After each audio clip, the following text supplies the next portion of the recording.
Merci beaucoup na balanzignon sur ya émission 100% love Bobby Aizande Bolingo quand tu me sens ko baba na batala te donc aizaka pona ba marié ba fiancé donc ba mikolo quoi ba responsable émission oh vraiment eza pona Bolingo. Merci beaucoup à mon boss Dav Mubama papa na Davline Mubama motema sœur na Betty Masingo moi ça pembe Bobby journaliste international so boy faut ça mukil na yo so sali ngo ya ozana été donc ba salutation na bino boza vraiment ebelé à Hollanda journaliste na bino Nicosette Yanfo autrement dit double star quand des alara quoi bo s'abonner vraiment massivement na canal Futur One quand des apo beaucoup retrouver l'émission nyonso ya bolingo ya musique nyonso vraiment beaucoup retrouver na canal Futur One bo s'abonner vraiment merci pour na bato déjà bo s'abonner qui merci pour na bato bozolinga ko bozolinga ko s'abonner bo s'abonner vraiment massivement lelo tozolo bela 100% love hein tout bien 100% love tous à la maman gel à Barbie et journaliste international donc un spécialiste à bolingo vraiment tout soit non maman bolingo on des tambo la rapona ni confiance ba tumsu ba pesa ba confiance dans bolingo au moins la banda balinga ba sali 50 ans 40 ans, 20 ans, bakabonate donc to découvrir ensemble na bino ba salutation na vie na ngai John Loubil à l'exceptionnel depuis les États-Unis. Merci, hein, merci beaucoup vraiment la salutation na ya ngoyo. Donc merci vraiment maman Angèle, bonjour. Bonjour. Bonne santé. Santé ça bien. Maman Angèle l'autre ngito so la ka pona fidélité wana pe confiance au batu apesa na bolingo. O mona moi sina mobali banda balingani basali 50 ans et on se basali 15 ans bakabona ate mutu pas très charminga azate. Confiance wana vraiment euta wapi confiance en ezala na motema za confiance en mobali na ye mobali pas za confiance en mwasi na ye et puis ndenge o mobali asibaka mwasi na ye yango siko epesi mwasi azala na confiance en mobali na ye. Oh, ah, ezala nde bon siko pona nini omona papa mo boy babala na mwasi na ye mais papa wana ko muluka ba jeune fille banda atiki mwasi na ndako ezaka nini esala ke ezaka ke infidélité mibali nde sala bongo to mwasi na ndako akoka ko satisfaire yedi te eza mpona infidélité te yango tobeta se te na likambo r nyonso tolobela yango seke mwasi wana mama wana aokoka na mbetu te babi mwasi nde mbetu mwasi eza te ke bamona mwasi boye mwasi kitoko boye mwasi pembe mwasi boye te mwasi il faut koyeba mbetu soki papa aokima aoseke ookoka mama mbetu te makamuni ozokoka mambo siba te okoko sibisa papa te yango papa il faut akima abima libanda azwa mwasi mususu o azokoka kosibisa ye bien makambo wana ezaka mobali nde mutu asibaka mwasi to ezaka mwasi nde mutu asiba mobali mwasi pa siba mobali ezaka ateke mobali mutu asiba mwasi na mwasi pa siba mobali pa sibaka mwasi ezaka ateke mobali fo asiba mwasi te ezalaka bongo te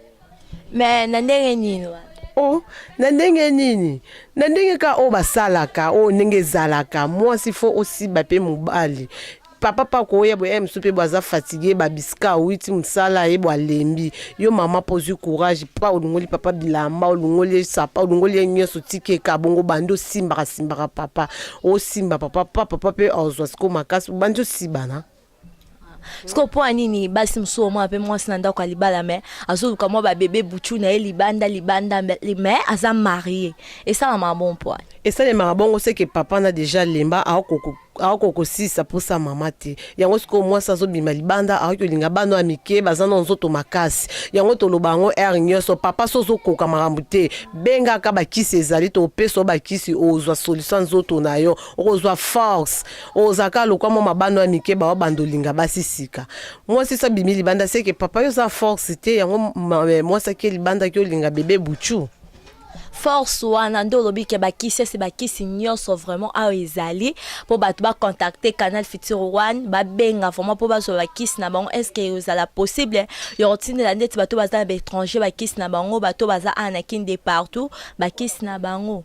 po babeta pe bakwebele omona mobali mosusu bwa matili kwa mwasi aokoka te donc aosukaka na ku moko donc msusu pe demi kaka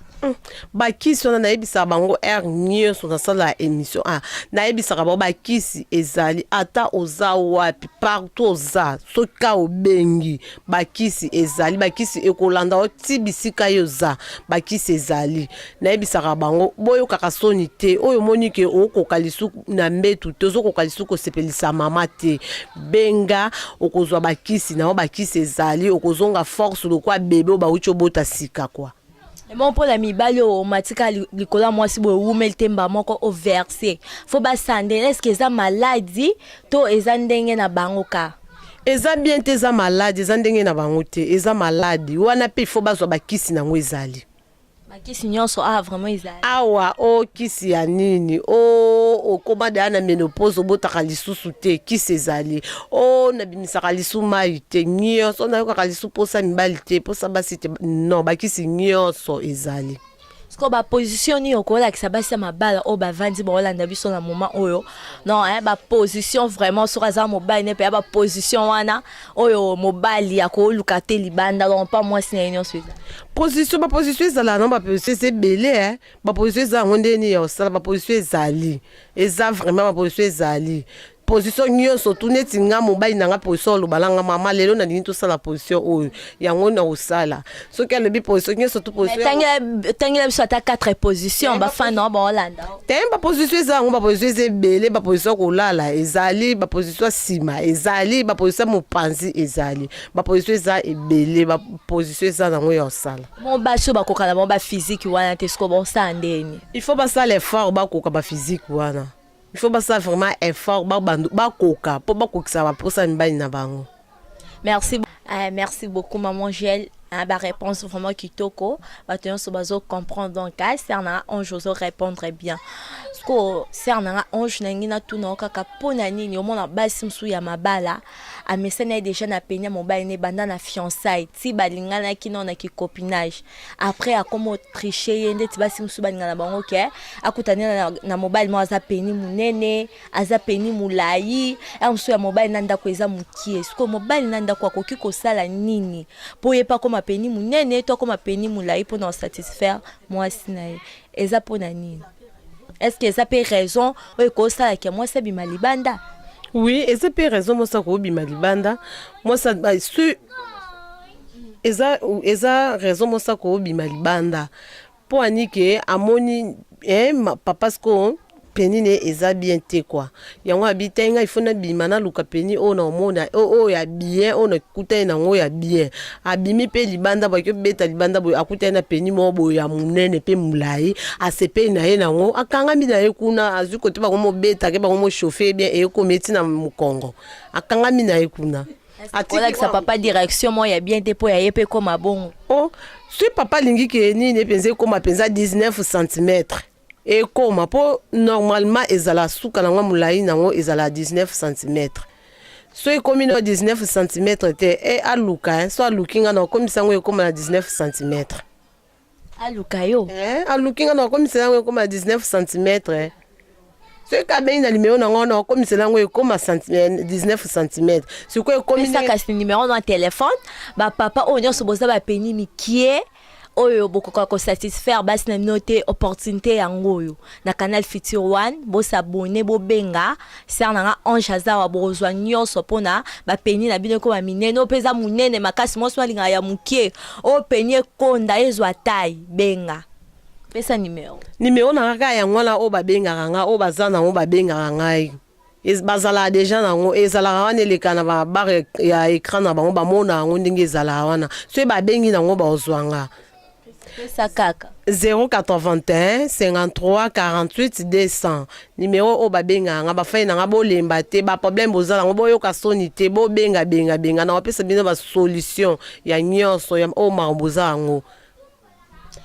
Sœur Ange na tuna ponga pe na za jeune fille tout comme le loto lobby na koki kobala ce qu'on a kosa nini pour nous satisfaire mobile na nga de to fani na mariage pour bi malibanda te quoi ami malibanda te le to kosa pe moi discussion moi ebote compréhension akomo bi malibanda ce qu'on a kosa ni pour nous battre ya libana nga Pono kobata libala no no biso zaleki na ngai zaka eloko moko ka oyo obatela libala no o penzo ko simba mobali na yo bien e akalika moko kaka secret ka moko ezala yanda kwa libala secret musu ezala te zaka secret moko kaka mbetu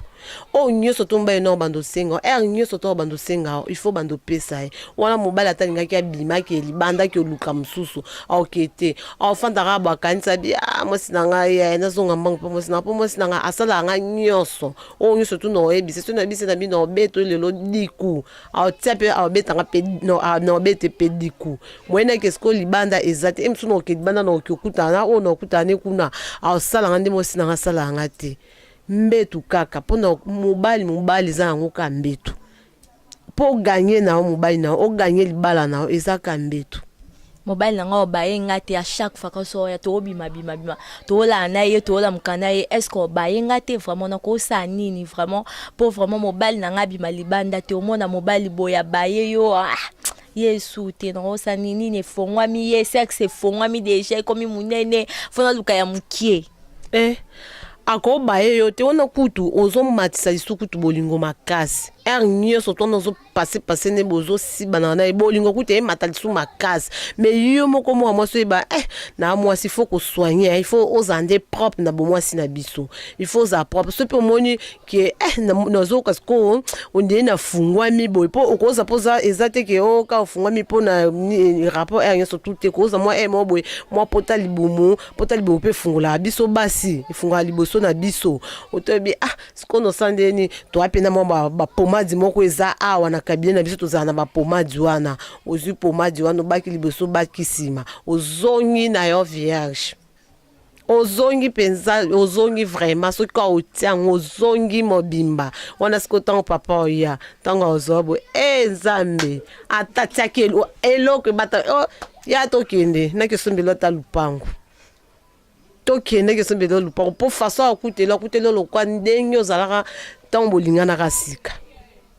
Merci beaucoup, Sœur Ange, pour nos conseils. Et ça nous a vraiment bien. Merci beaucoup. Tu comme déjà na fin émission. Pour na caresse, vraiment. Tous on a pour na caresse. Moi, si na mobile, na ko banda ko caresser mon ninga, tout vraiment caresse vraiment. Moi, ça ko ça dans mon dengue ni pas mobile na.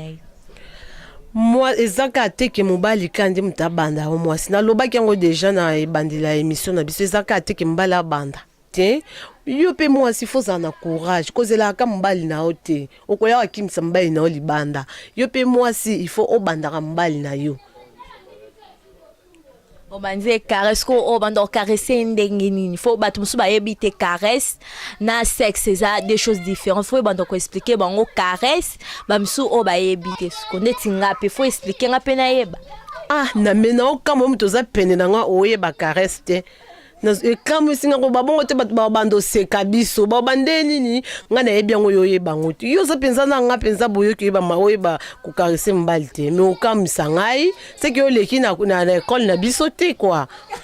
te na école je vois faire ça cours à caresse nga ya kate c'est que ba yebi ça ba bi que na professeur a bien te na on peut ça cours bien te je vois nga ya kate te on dit nga na on peut ça cours bien te mais nga na yebi que na peut ça cours bien ben élève ngi so ba so cours bien mais non ok, donc quoi, bah, bien jour on a ya classe c'était, faut l'obina ya classe, hein, dans la émission Sima, bon, soit cours ya caresse, patience, bon, bi caresse, te bro, bah, quoi expliquer bien en émission, tout comme déjà na fin émission na biso, Sœur Ange, bah, salutation na yo, mot de la fin pour une émission, donc kanding ezalaka. Merci beaucoup. Napesi mbote na ba fani na nyonso tu o balandaka ngai napesi bango mbote mingi bolemba te kolanda bolandaka bobengaka na sepelaka nde bobengaka bozotu na ba question mama to sandeni esala nga bien bobengaka bolemba te bobando benga na za na pona bino. Ok, merci beaucoup. To comme déjà on a fait émission, merci pour na ba fidèle fanatique nanga obozaki des fois ma poste télévision na bino pour na Rolanda émission na bino 100% love. Hein, a bolingo nde ba bi bolingo nde mokonzi on nzamba tikela biso ezande bolingo. Merci vraiment pour na confiance pe fidélité obozo ça nanga jeune artiste na bino Nicosette Yanfou. Hein, ba bi bol na Facebook nanga donc comment Nicosette disque d'or Yanfou otinera demande d'amis na ko accepter yo. Merci pour na encouragement la bino, merci pour na ba remarque, merci beaucoup à mon boss Dav Mubama, papa na Davline Mubama, motema sœur na Betima Sengbabi, ba benga ka mingi marié quoi. Merci vraiment pour na confiance pe chance au beau pesenga yo sana canal Future One. Merci vraiment beau s'abonner encore de plus. Merci beaucoup à mon vieux John Loubi, l'exceptionnel depuis les États-Unis, Babi, la salutation na yo, Joël Lian, Fou Maman la Cardi Kenaya, on se retrouve à la prochaine. Bisous, bye.